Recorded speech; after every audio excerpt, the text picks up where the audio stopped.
porque nos permite estar una vez más en su casa adorando su santo nombre y glorificándolo.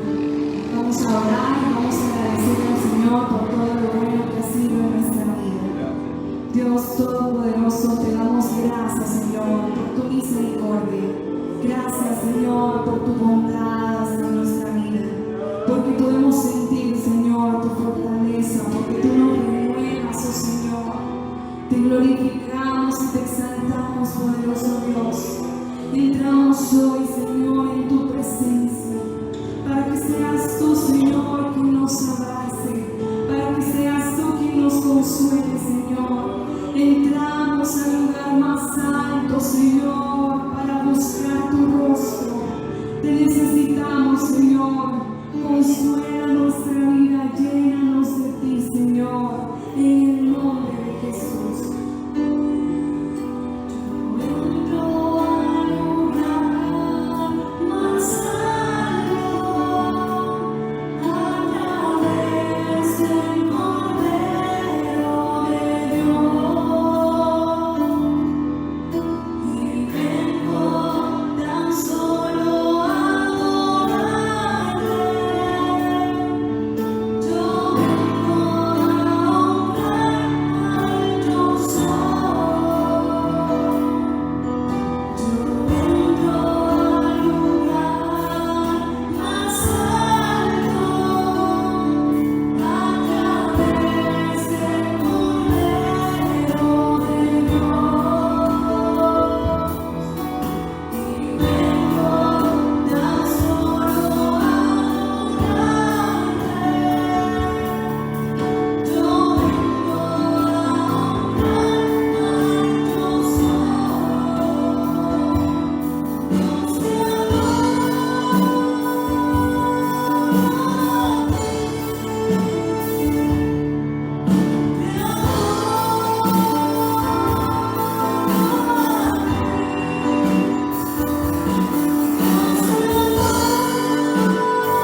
suprema alabanza. Ven y llénanos, Espíritu Santo. Llénanos con tu presencia. Purifícanos, Señor. Renuévanos, Padre del cielo. Buscamos solamente tu presencia, Jesús. Quizás sean días difíciles, Dios, pero con tu presencia podemos ser saciados, renovados, Señor, como las águilas.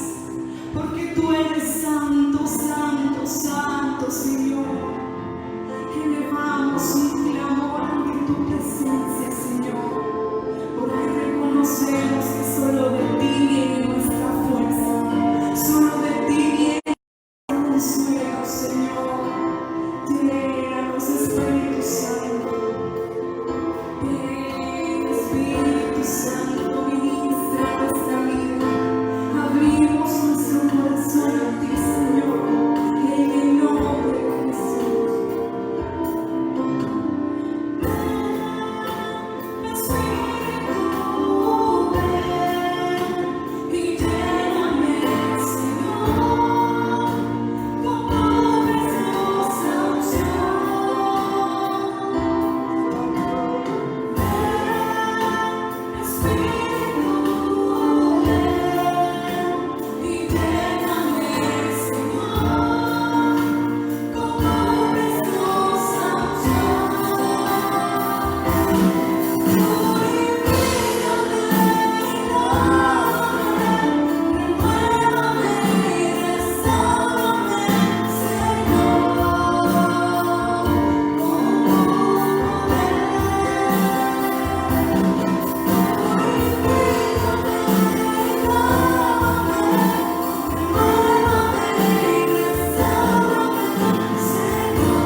Santo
Señor, delante de ti. Tócanos, Señor, ministranos. Llévanos a tus atrios, Señor, para ser purificados, para ser limpios, Señor, con tu presencia. Porque reconocemos, Señor, que aún hay cosas dentro de nosotros que no están bien, pero las presentamos ante ti, porque en ti confiamos, Señor. En ti confía nuestro corazón, porque sabemos y creemos que estamos en tu mano poderosa, Señor. Te declaramos, Señor, con nuestros labios que confiamos en ti. Tú eres el alfarero, Señor, quien dirige nuestra barca. Confiamos solamente en ti, Señor, en tu santo nombre, Dios.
Hermanos, Dios les bendiga. Nuevamente es una bendición estar con ustedes, un privilegio sobre todo, y de hecho una responsabilidad el compartir de las escrituras del Señor. Pero es un gozo poderlo hacer y hablar sobre ellas. En este día tendremos nuestra conclusión de los 4 reyes de Judá y 1 de Israel. Y tratemos de correr. No vamos quiero no ser repetitivo en lo que ya se ha dicho, sino solamente ciertas cosas sobre enfatizarlas. En el Salmo 11, verso 3 dice, si los fundamentos son destruidos, ¿qué puede hacer el justo? Y de hecho, para toda nuestra enseñanza, nuestra doctrina, en cualquier campo que tenga que ver con nuestra doctrina, nosotros debemos de tener fundamentos sólidos y estables, estar en la roca. Sea que enseñemos sobre el tópico salvación, sobre el bautismo de agua, sobre el Espíritu Santo, sobre cualquiera de los tópicos que la Biblia nos presenta, nosotros debemos de estar bien fundamentados. Cuando lo que enseñamos, hay versos que se oponen uno al otro, tenemos que encontrar cuál es ese eslabón que los une, porque no pueden haber contradicciones. A veces, y de hecho las hay en apariencia, pero es de buscar con diligencia. ¿Cuál es la razón principal por la que los judíos hace 2000 años rechazaron a Jesús, a el Hijo del Pueblo, al que ellos alguna vez en algún momento le llamaron hijo nacido fuera del lugar, hijo nacido en pecado, y algunos le decían hasta que tenía demonios? Una de las razones de eso fue que el entendimiento o concepto profético que ellos tenían acerca del Mesías estaba equivocado. ¿Cómo vendría el Mesías? ¿A qué vendría a hacer el Mesías? ¿Cómo sería la apariencia del Mesías? Etcétera, etcétera. Ellos en esa ocasión, hace 2000 años o como 2000 años, fueron incapaces de reconocer el cumplimiento de que estaba teniendo delante de sus ojos todo lo que las escrituras decían del Mesías, porque no pudieron reconocerlo en el carpintero, en aquel pueblerino de Nazaret. Tenían sus propias expectativas. Lo que ellos pensaban no encajaba con los conceptos que ellos ya tenían preconcebidos. Y eso sigue sucediendo hasta el día de hoy. Hay muchos conceptos preconcebidos que a la hora de cernirlos con el cernidor de la Escritura en toda su amplitud, sin miramientos de ninguna especie, sino que la Biblia por la Biblia hable y sostenga el tópico que deseamos, muchos puntos de vista cambian y caen. Sin embargo, las iglesias, las personas, preferimos seguir con nuestra teología folclórica en lugar de abrazar la verdad por la verdad y amar al Señor y arrepentirnos de nuestros equívocos y darle gracias a Él por su misericordia de cómo nos corrige en el camino. Hoy muchos piensan que nadie puede confundirse con respecto a la venida del Señor u otros temas, porque hay tantos avances y tantas formas que creemos que estamos exentos de todo eso. El hecho es que la naturaleza humana sigue siendo la misma de hoy que hace 2000 años o 4000 años atrás. La pasta humana es la misma. Es esa forma de pensar que no nos podemos equivocar la que nos lleva a torceduras, nuestro engreimiento y nuestra soberbia muchas veces delante del Señor. Con perdón y temor lo decimos, porque no hablamos porque sabemos, sino porque necesitamos ser corregidos delante del Señor y amamos la verdad, quien es Cristo Jesús, pero también anhelamos los conceptos, la verdad como concepto, como nos dice el hermano Judas, para poder contender ardientemente por la fe una vez dada a los santos. Israel ¿Tendría escrituras en aquella época cuando vino el Mesías? Sí, por supuesto que sí. Pero ellos nunca consideraron la posibilidad de que sus interpretaciones estuviesen equivocadas, porque iba a ser evidente el reconocerlo. Sin embargo, la Biblia nos dice que ellos no conocieron el tiempo de su visitación. ¿Por qué hay tanta confusión hoy sobre varios temas? Ya no digamos con respecto a temas escatológicos y apocalípticos. Sí, como dicen los estudiosos teólogos, que una tercera parte de la Biblia tiene que ver directamente con los días posteros y más exclusivamente sobre el fin.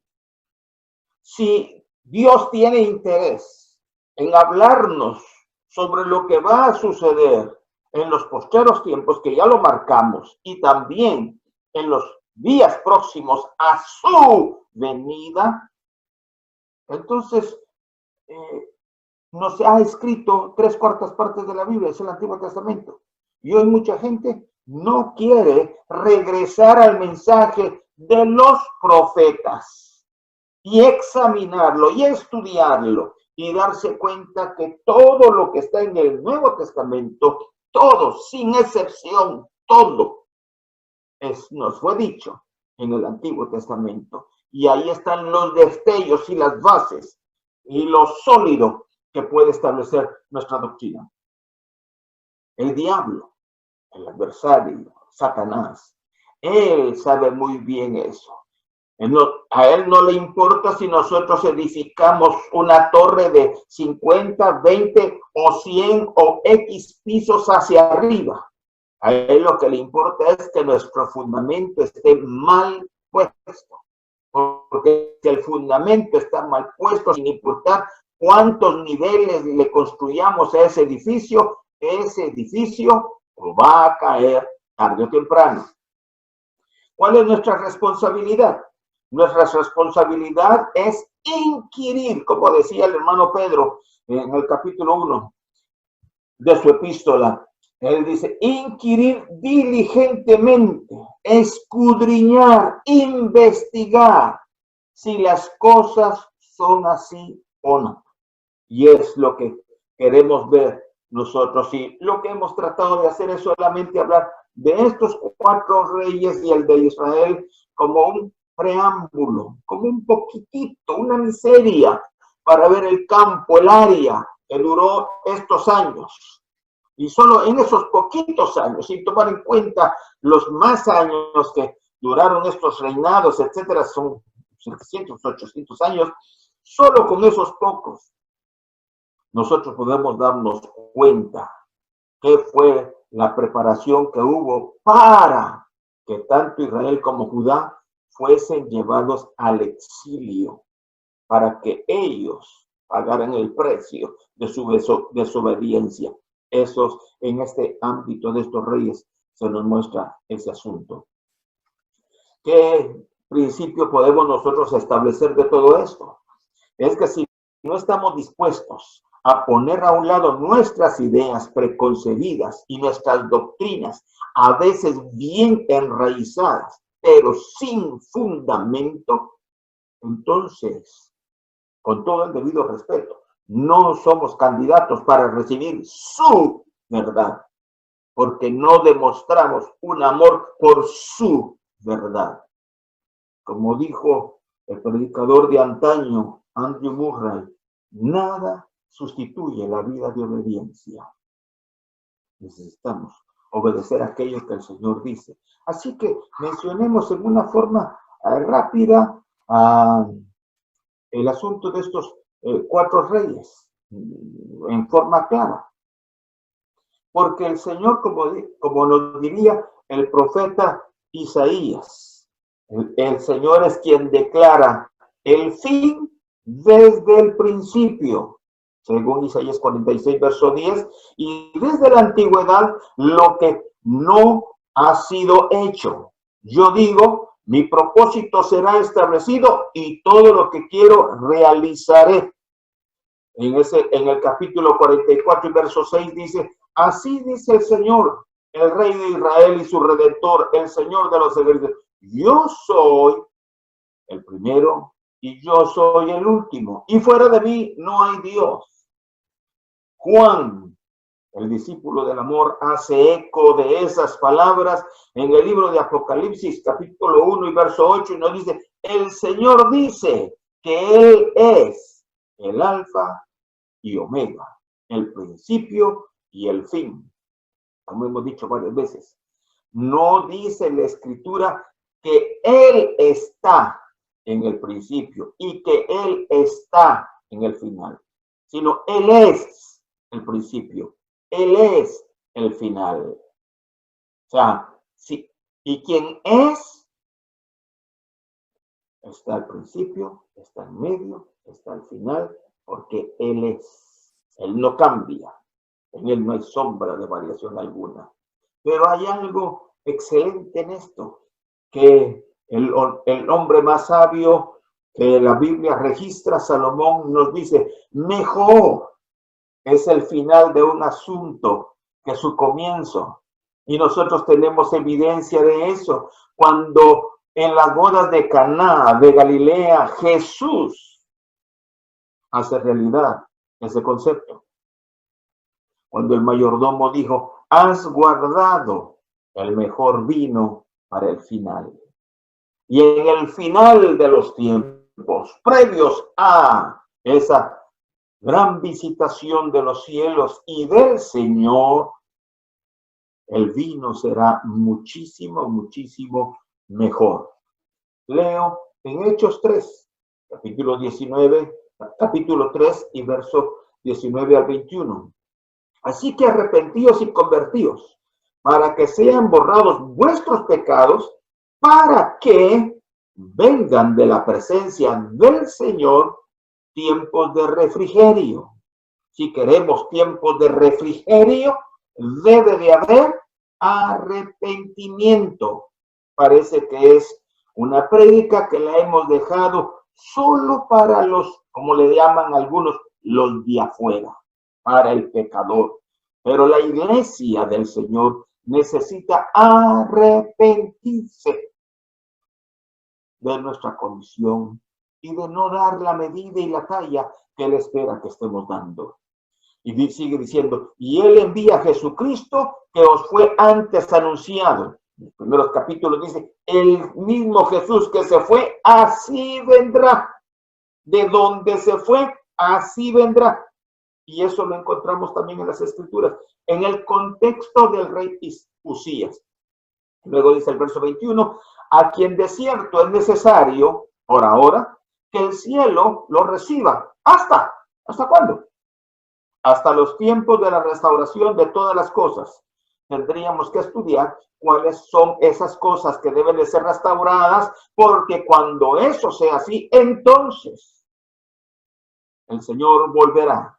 Y dice aquí, y son esas cosas que Dios habló por boca de sus santos profetas que han sido dichas desde tiempo antiguo. Entonces vale la pena revisar aquello que los profetas dijeron. Y los profetas comenzaron, y el profeta Isaías y Oseas, diciéndonos que gobernantes estaban en el trono cuando ellos estaban ejerciendo el ministerio.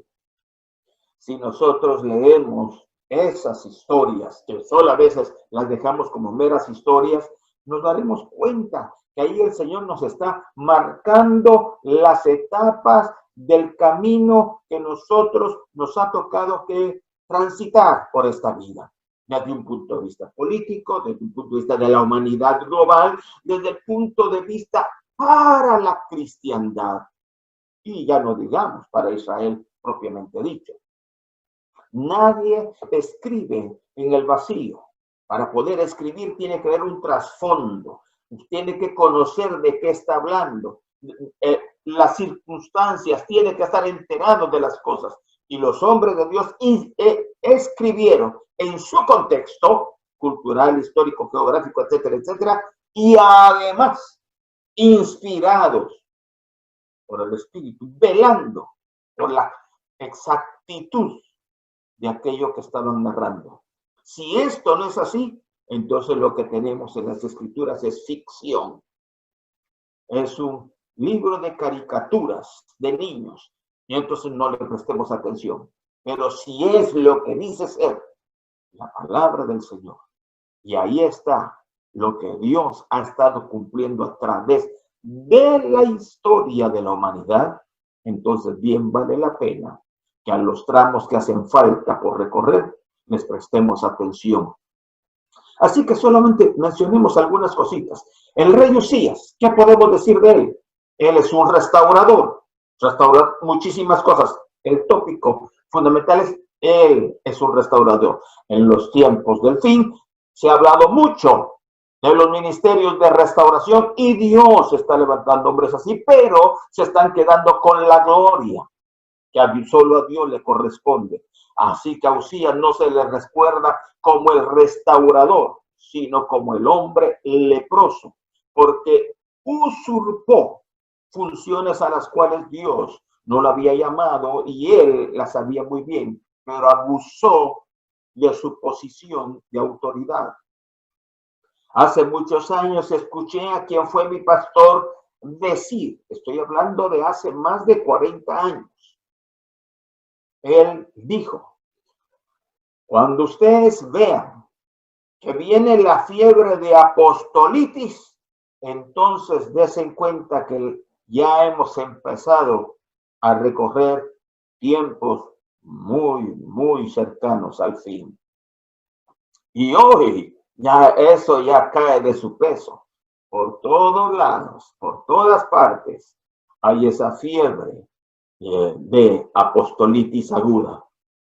Sin embargo, la iglesia del Señor los acepta, los defiende y los exalta, sin examinarlos, sin ponerles el test para saber si son o no son.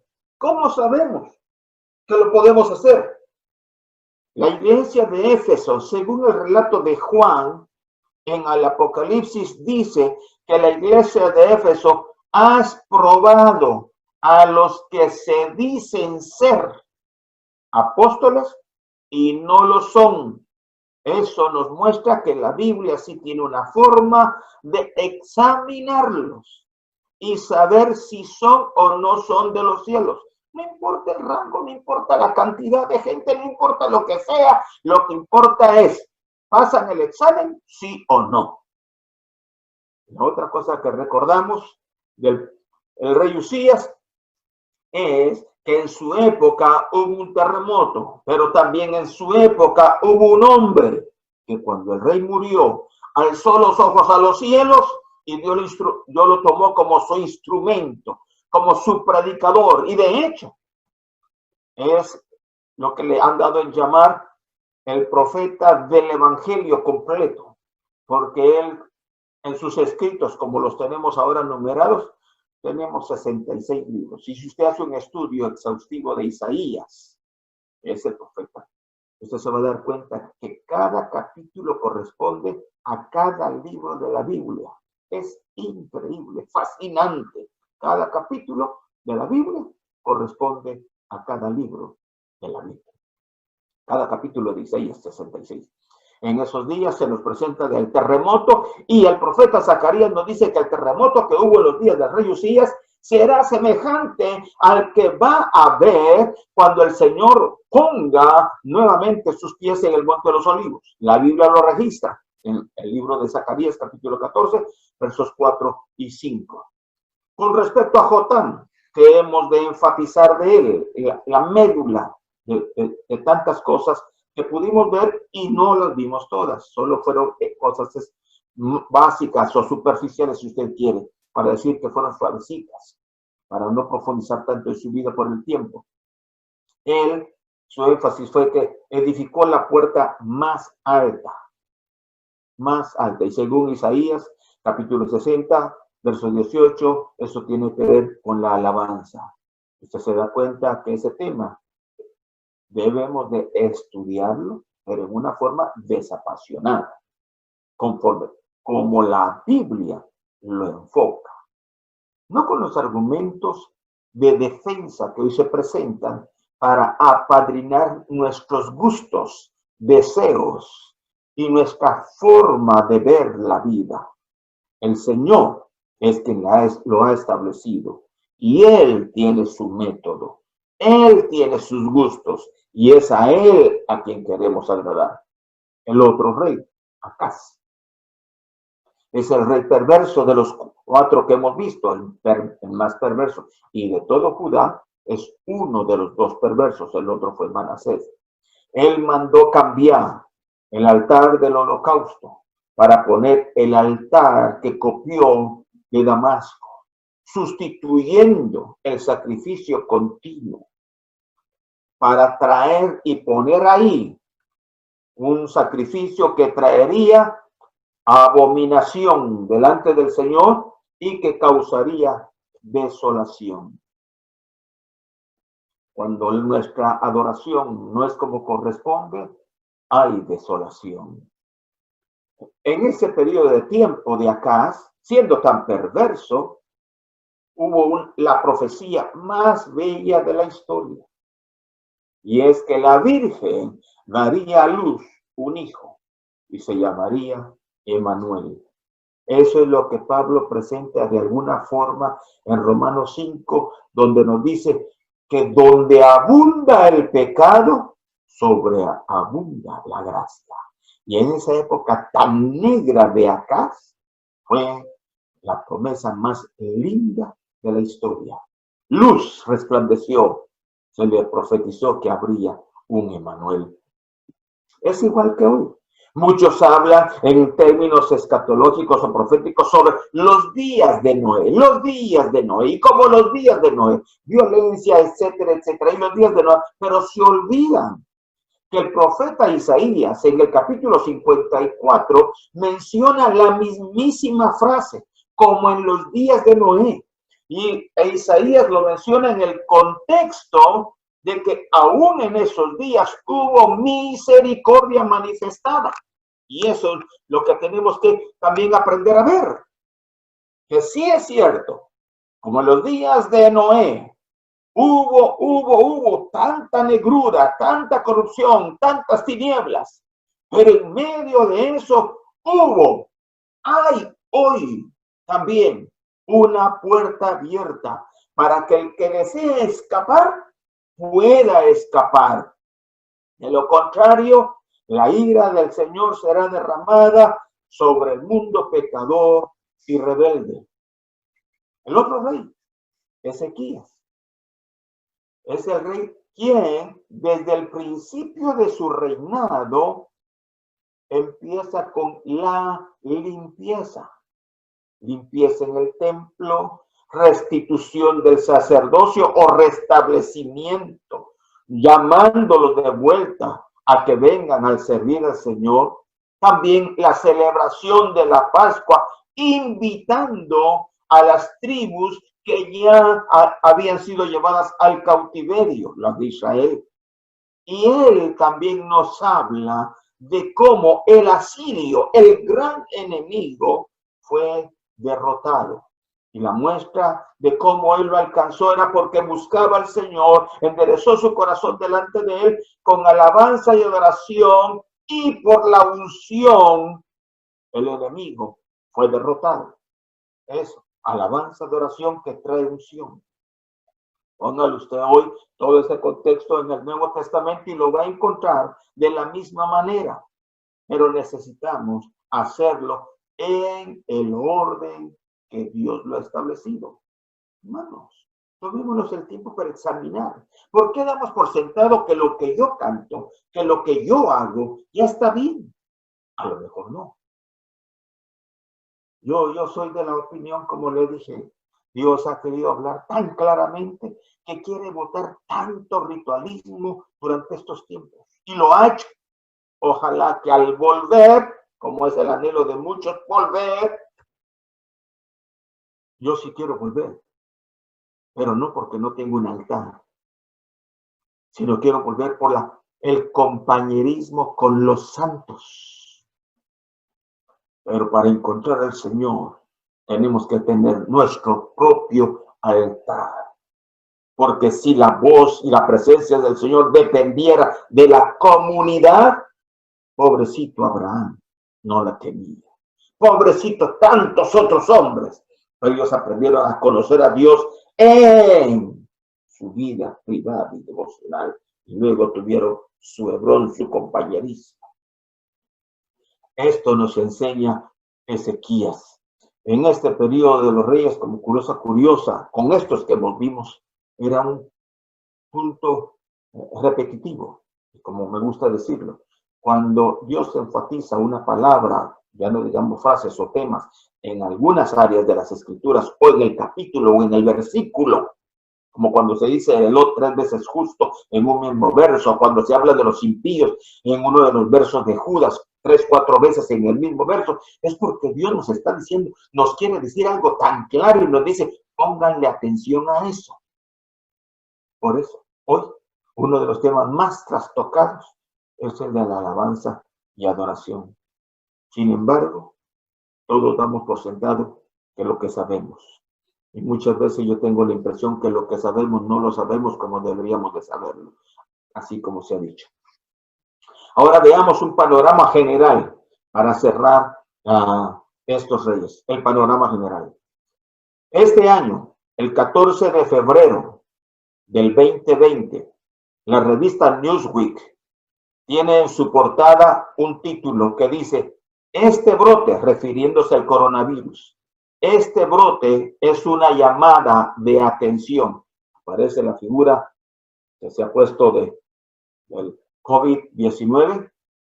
Y ahora yo digo, parece que hasta el hombre, sin el conocimiento del Señor, que desconoce quizás, voy a ponerlo como el hombre que ignora al Señor y su soberanía, entiende más las cosas que están pasando y por eso el titular en semejante revista es, este brote es una llamada de atención. Ellos lo dicen desde diferentes contextos, para que el sistema de salud mejore, para que otras cosas se mejoren, pero solo tomando el título, sí es una llamada de atención, no solo para el mundo en relación a lo que está pasando, sino en relación a Dios, que se vuelvan al Señor, pero principalmente es una llamada de atención para su pueblo. Fíjese cómo él está hablando de esas cosas. Nos llama a la limpieza, nos llama a la santidad, a la separación, a las no mezclas, a que vengamos a él de vuelta en un espíritu de arrepentimiento y que el Señor nos vuelva a visitar como en los tiempos del principio. No porque aquellos son mejores que estos, sino que Él guarda el mejor vino por el final. En las Escrituras, nosotros nunca vamos a leer que las cosas malas que sucedan, las Escrituras culpan al diablo. Nunca. Las Escrituras nunca culpan al diablo o a Satanás de todas las cosas malas que suceden, sino es Dios quien tiene el control. Es Dios quien dice cuándo, a quién le da permiso. Es Dios. Dios está sentado en su trono. Si nosotros creemos en Él como nuestro Señor, demostrémoslo. Y digámosle, Señor, empieza no por controlar el mundo, controla mi vida. Yo quiero rendirme para que comiences a controlarme a mí. Me rindo para que tú de verdad seas el Señor de mi vida. Y como Él lo dijo, como Él es desde el principio y Él es el final, fíjese que desde el principio en el libro de Deuteronomio, ya Moisés, inspirado por el Señor, nos deja una lista de las cosas que habrán de suceder o de los juicios correctivos, mejor dicho. Juicios correctivos, una lista de juicios correctivos para aquellos que persisten en la rebeldía, ya sean grupos, personas, naciones, etnias, lenguas. Dios está diciendo las cosas del principio. Solo se las voy a enumerar. Usted lea el libro de Deuteronomio, capítulo 28, del verso 16 al final. Ahí se nos van a presentar las ciudades que están en caos, las cosechas afectadas o perdidas, los hijos perdidos, desequilibrados en drogas, pandillas y en tantas otras cuantas más pesadillas. Se habla de la confusión a nivel empresarial, a nivel comercial, a nivel industrial. Se habla de pestes, de enfermedades. Se habla de enfermos mentales, de la locura, de las sequías, de los hogares desintegrados, de la violencia doméstica, del abuso infantil, de las guerras perdidas, del dominio de los extranjeros. Todas estas cosas se mencionan ahí como juicios correctivos para llamarnos la atención y volvernos al Señor. El profeta Jeremías, quien estuvo en algún determinado momento también de otro rey, Josías, ya en el final, nos da una lista del ambiente que estaba sucediendo, como ya lo mencionamos en Amós, y ya lo mencionamos con Isaías, y lo que menciona en el libro de los Reyes específicamente. Él nos da otra lista con respecto a eso mismo. Y realmente lo digo de Jeremías, porque él sí también participó de estos reinados en alguna medida de los últimos. Fíjense que él nos habla en el capítulo 5 y en el capítulo 6, nos habla de vidas atiborradas, llenas, atestadas de mentiras y blasfemias. Parece que a los gobernantes no les interesa mentir. Lo que les interesa es simplemente sentirse bien pagados de sí mismos. Se nos muestra una inmoralidad creciente en todos los ámbitos de la vida, no solo en el aspecto sexual, porque también es inmoral llevarse de la empresa lo que no le corresponde. Se nos habla de la arrogancia, de la altivez, de la soberbia, del engreimiento humano. Se nos presenta la injusticia social, el rico pisoteando al pobre y el pobre pisoteando al más pobre que él. Se nos presenta a las mentes reprobadas, mentes que no han conocido al Señor y que voluntariamente deciden ignorarlo. Se nos habla de la avaricia y solo la adoración al Dios dólar, diríamos hoy.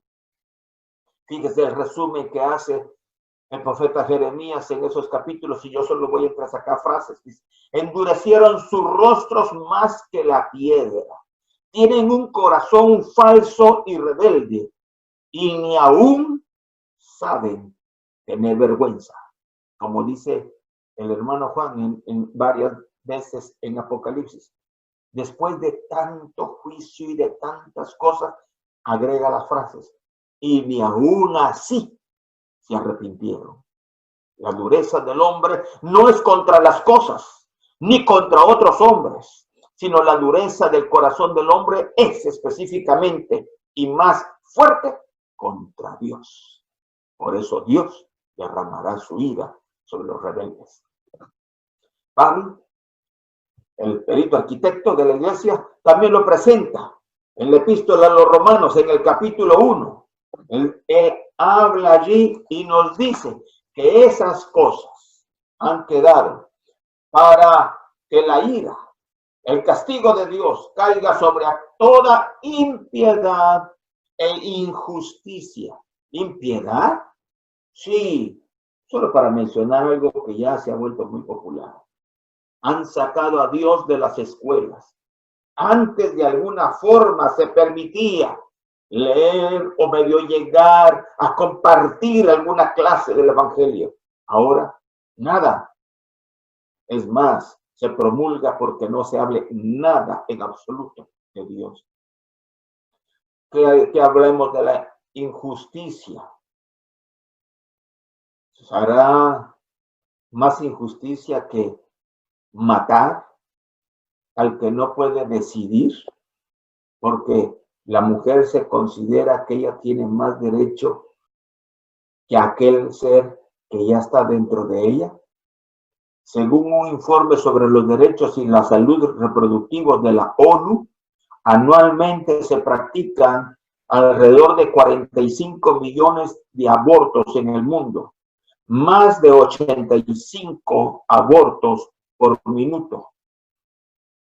Y, sorprendentemente, más de la mitad, 25 millones, son legales. y no porque lo necesiten de emergencia, sino simplemente porque son clínicas autorizadas. La Organización Mundial de la Salud estima que entre 40 y 50 millones son la cantidad de abortos anuales. ¿Injusticia? ¿Impiedad? Y todavía sí, la Biblia dice, según Pablo en Romanos 1, ellos voluntariamente ignoran la verdad y le prestan más atención a la creación, a la criatura, que a aquel que los crió.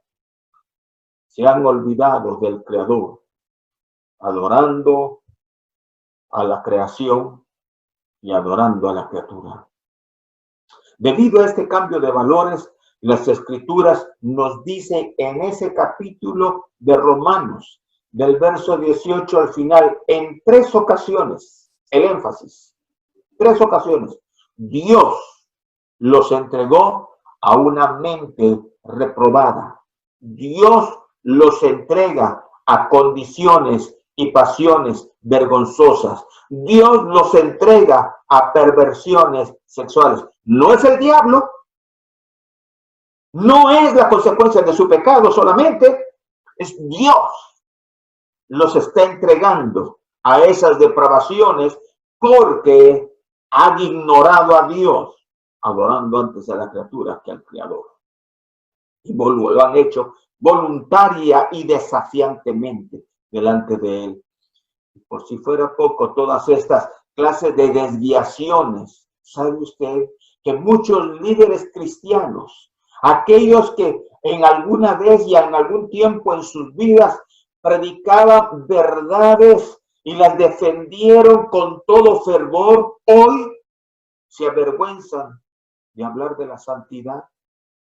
Predicadores y templos y denominaciones que una vez promulgaron la verdad celestial, hoy tienen vergüenza de hablar de la santidad, de la pureza y de la castidad, porque consideran que esos son conceptos fosilizados y prehistóricos. Hermanos, debemos de volver al mensaje de las Escrituras. Dios es un Dios santo y nos pide que seamos semejantes a Él. Y si nos dice que podemos ser santos, entonces en la Biblia, de hecho, están marcados todos aquellos recursos y herramientas de los cuales nosotros podemos echar mano. En forma general, permítame decir lo siguiente, en forma general, pero global, a nivel mundial, en el área de teología, la iglesia del Señor, si puedo decir la iglesia del Señor, o por lo menos lo que se conoce como iglesia hoy, a nivel mundial y global, es una iglesia infantil, parece ser un jardín de infantes. ¿Por qué? Porque la exégesis y la correcta interpretación de las Escrituras ha desaparecido de los púlpitos. Hoy se llena de chistes, hoy se llena simplemente de dramas, de show, de cosas artísticas y de predicaciones motivacionales y vacías que no tienen la unción y la gracia de los cielos y no confrontan al hombre con su creador para volvernos a Él. Y para eso no necesitamos ser groseros, ni abusivos, ni faltar el respeto a nadie. Simplemente con volvernos al Señor y estudiar por un momento las Escrituras. Pero la predicación sobria, consecuente, sostenible, bien argumentada, como diría Pedro, teniendo argumentos, bases y conceptos para saber defender nuestra fe. Eso ha desaparecido. Hoy lo que reina son las experiencias, son los viajes astrales, la exaltación a la personalidad, la motivación al ego humano. Hemos borrado la prédica como tal de nuestros púlpitos. ¿Qué diremos del liderazgo? Porque los que vimos fueron reyes. ¿Qué diremos del liderazgo? Tenemos un liderazgo distorsionado, que consideran a la iglesia como que si fuese su empresa. Si es que alguna vez consideraron que eso, lo que se llama iglesia, es la obra del Señor, que nosotros no somos más que administradores y que nos ha dado por su misericordia la oportunidad de estar allí. Pero hoy, eso llamado iglesia, se le deja como herencia a la esposa, a los hijos, y eso no es más que nepotismo puro, sin importar si Dios ha llamado a la esposa o a los hijos al ministerio. Si Dios los llamó, enhorabuena. Dios llamó una familia, Moisés, su hermano, sus sobrinos, y así a muchos otros que tenemos en las escrituras. Lo que tenemos que asegurarnos es que esté el llamamiento de los cielos sobre ellos. Terminemos.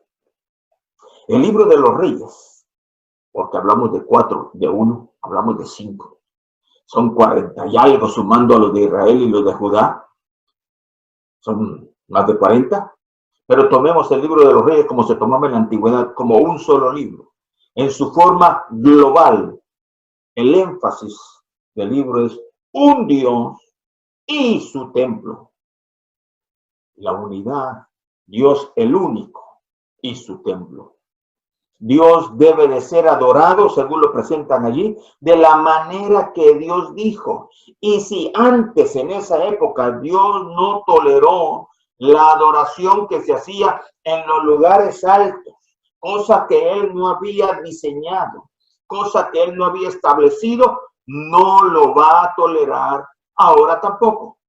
De la misma manera que nos reprendió a aquellos, nos va a reprender a nosotros. La Biblia dice que aquello fue dejado como ejemplo, figura, tipo para nosotros. Tenemos que volvernos al Señor. Debemos hacerlo arrepentidos y buscando de vuelta su presencia y hacer las cosas conforme al modelo que se te ha mostrado en el monte. Le dijeron a Moisés, y el Señor va a cambiar. Nos lo dirá a nosotros también. Pronto.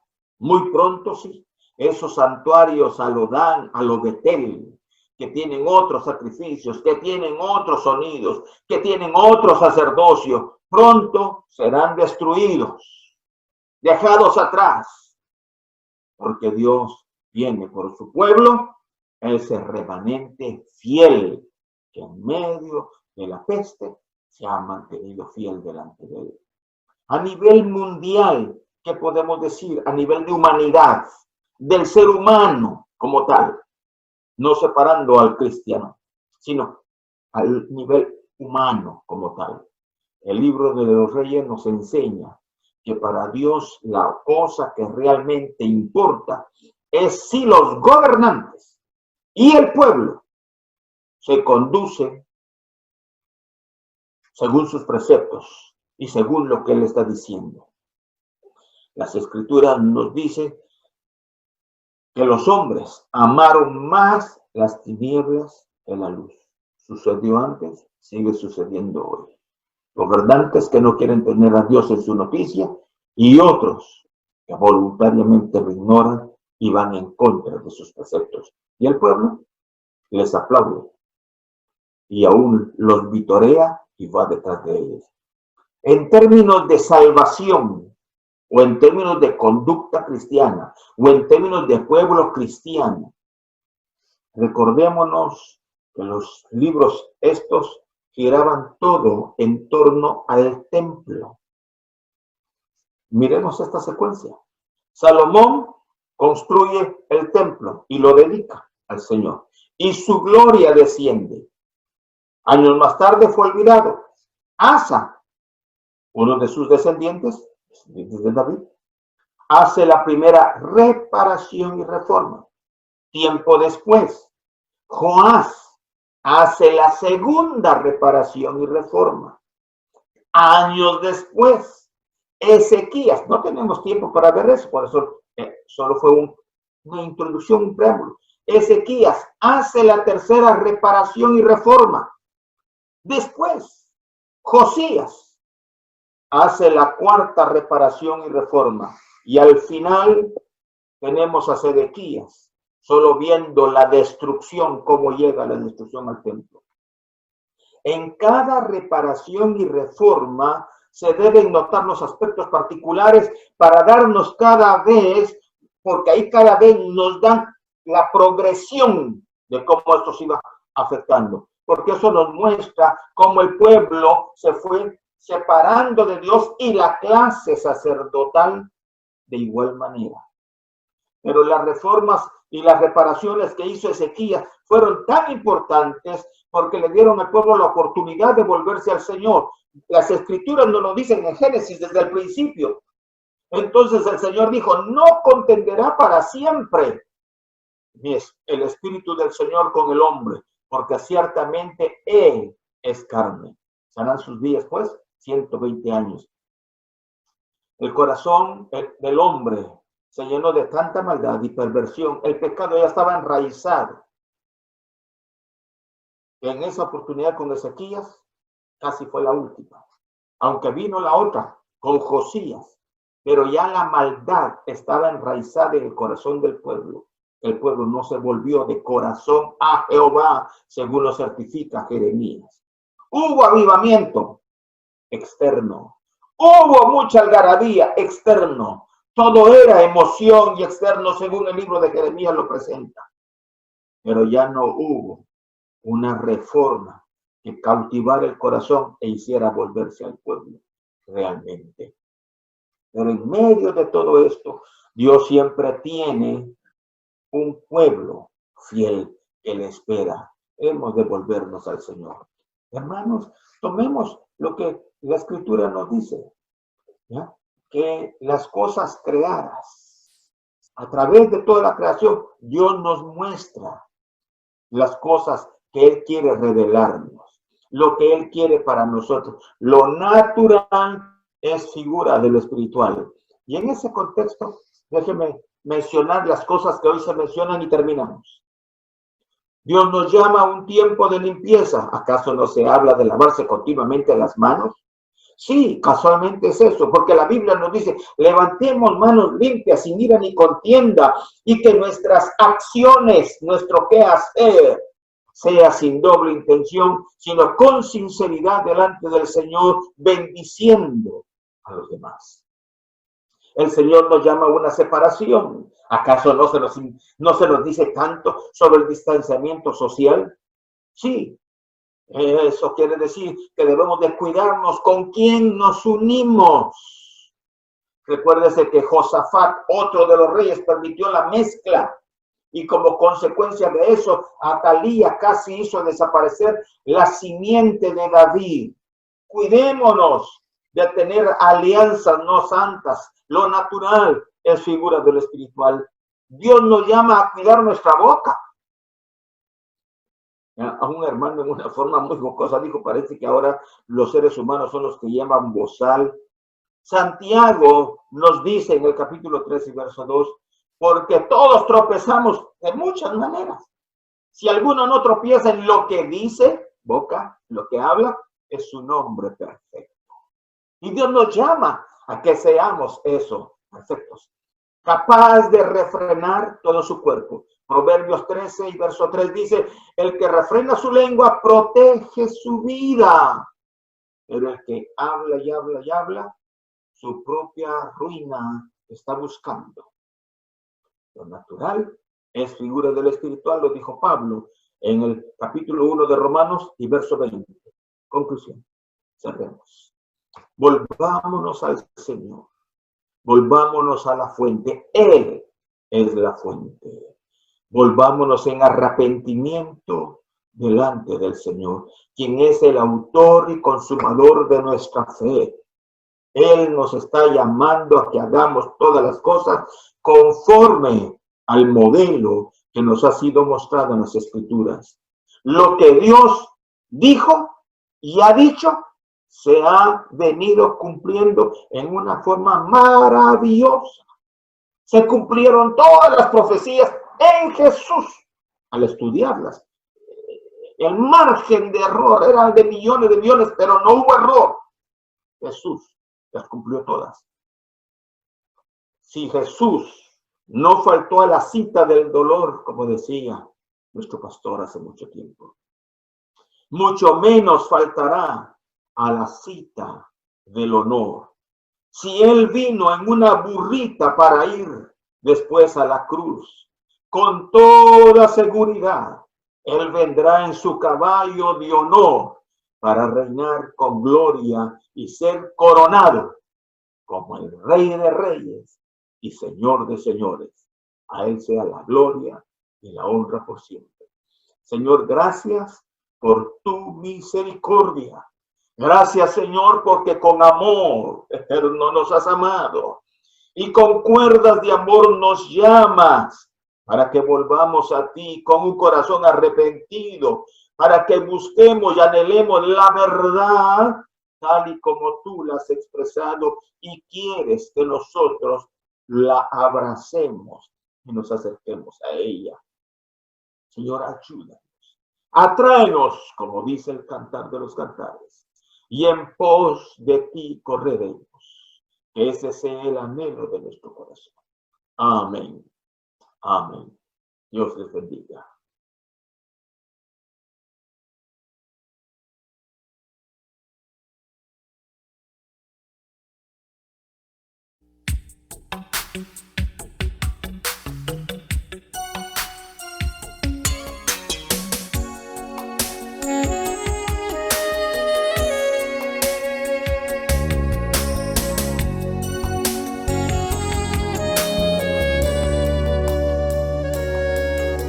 Mi vida ofreceré como una ofrenda viva y santa para ti, Señor.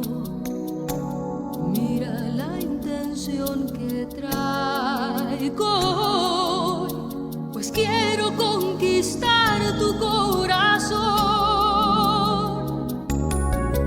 Mi vida ofreceré como una ofrenda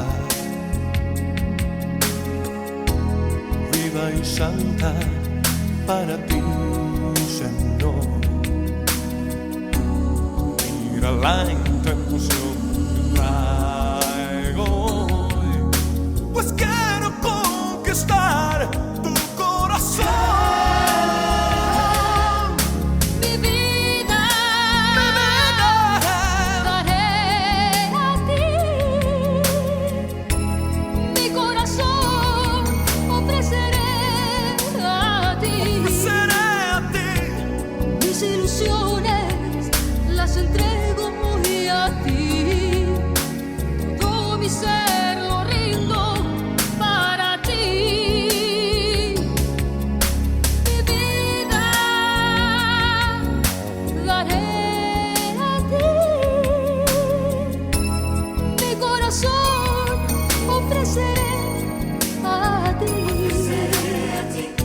mis ilusiones las entrego hoy a ti, todo mi ser lo rindo para ti, Señor Jesús.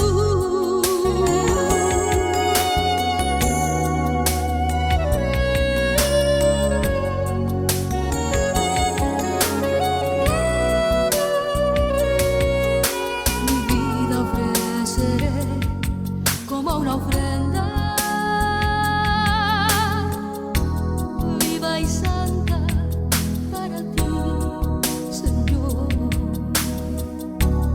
Mira la intención que trae